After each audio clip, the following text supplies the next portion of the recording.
আপনি কতটা ব্যথা সহ্য করতে পারেন? ৪৫ মিনিট। এর চেয়ে ব্যথা সহ্য করার ক্ষমতা কোনো মানুষের নেই।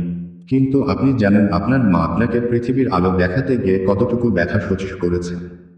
৫৭ মিনিট। হ্যাঁ, ঠিকই পড়েছেন, ৫৭ মিনিট। বিজ্ঞানীরা বলছেন, মায়েদের প্রসব বেদনার যন্ত্রণা একসাথে ২০টি হাড় ভেঙে যাওয়ার সমান। পৃথিবীতে এই কষ্ট শুধুমাত্র মারাই সহ্য করতে পারে, অন্য কেউ নয়। যিনি সব সহ্য করতে পারেন তিনি না।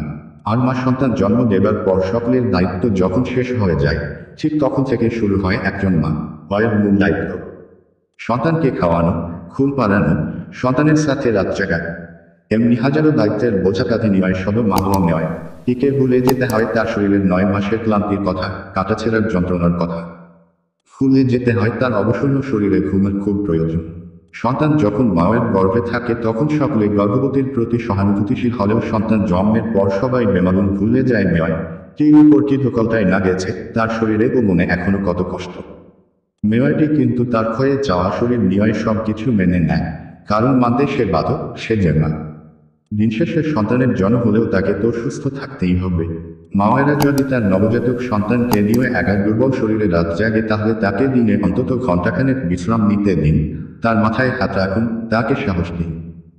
যদি তার আরও সন্তান থাকে তাদেরকে দেখাশোনার নিশ্চয়তা দিন। তাহলে মেয়েটি মানসিকভাবে খানিকটা স্বস্তি পাবে। আর আপনার এই সহযোগিতা হয়তো তার মাতৃত্বকে আরও সহজ ও সুন্দর করে তুলবে। ভালো থাকুক পৃথিবীর সকল মা, তাদের সন্তানের জন্য, পরিবারের জন্য, সবার জন্য।